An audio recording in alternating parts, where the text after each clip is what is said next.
नमस्कार दोस्तों, आप क्राइम तक देख रहे हैं। बात करते हैं जस्टिस यशवंत वर्मा वाले मामले की। दरअसल इस मामले में हम सभी जानना चाहते हैं और इनफैक्ट हमारे कई व्यूअर्स भी जो जानना चाहते हैं कि इसमें अपडेट क्या है।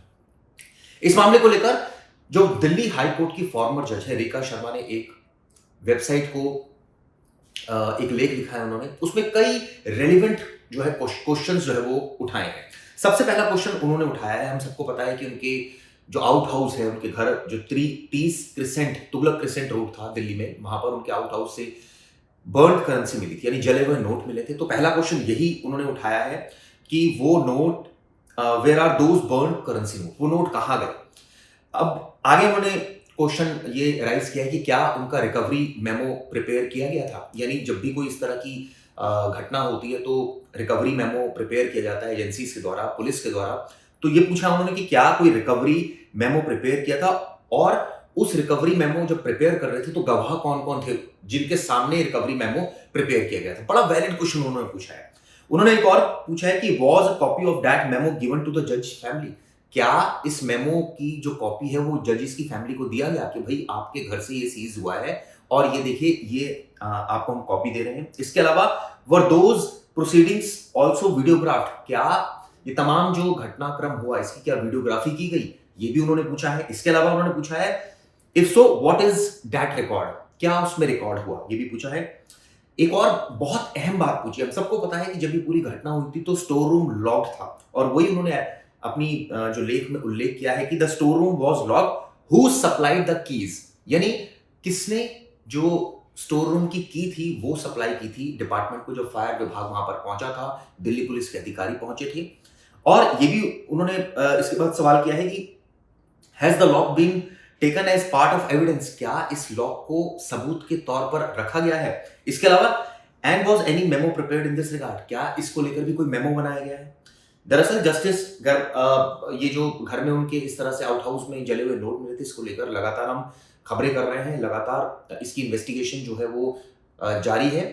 जो जजेस की 3 सदस्यीय जजेस की कमेटी है वो इसकी इंक्वायरी कर रही है। इसमें एक और सवाल पूछा गया है कि क्या जस्टिस वर्मा ने जो इस तरह के एलिगेशन लगाए हैं कि उनके साथ ये साजिश रची गई है, तो क्या उन्होंने इसको लेकर कोई पुलिस कंप्लेंट की है, और जो नोट रिकवर किए क्या उसको लेकर कोई पुलिस कंप्लेंट की है। ये सबसे वैलिड क्वेश्चन उन्होंने पूछा है।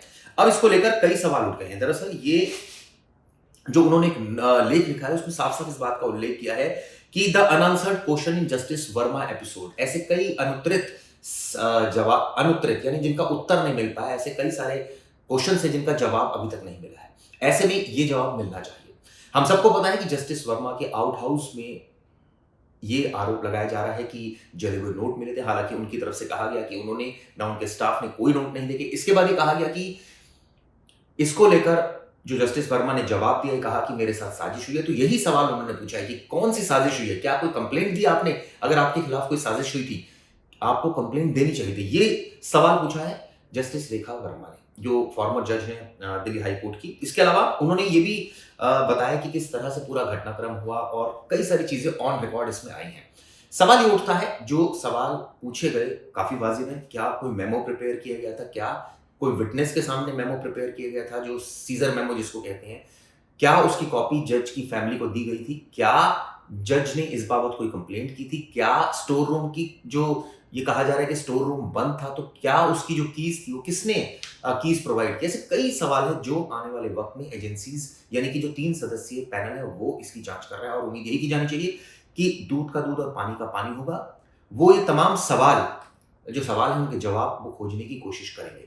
अभी इस मामले में कई लोगों से पूछताछ हो चुकी है। जज की फैमिली वहां पर मौजूद थी, जज से भी पूछताछ हो चुकी है। इसके अलावा जो उनका स्टाफ था, सर्वेंट थे, चाहे गार्डनर थे, इसके अलावा सीपीडब्ल्यूडी का स्टाफ था और पैरामिलिट्री फोर्सेस का जो स्टाफ था उनसे भी पूछताछ हुई है। राउंड द क्लॉक ड्यूटीज भी चेंज होती थी। तमाम लोगों से लगातार पूछताछ हो रही है, गहनता से जांच हो रही है। 14 तारीख की रात का वाकया, यानी होली की रात का। आज आप देख लीजिए इस घटनाक्रम को करीब करीब 20 दिन से ज्यादा हो चुके हैं।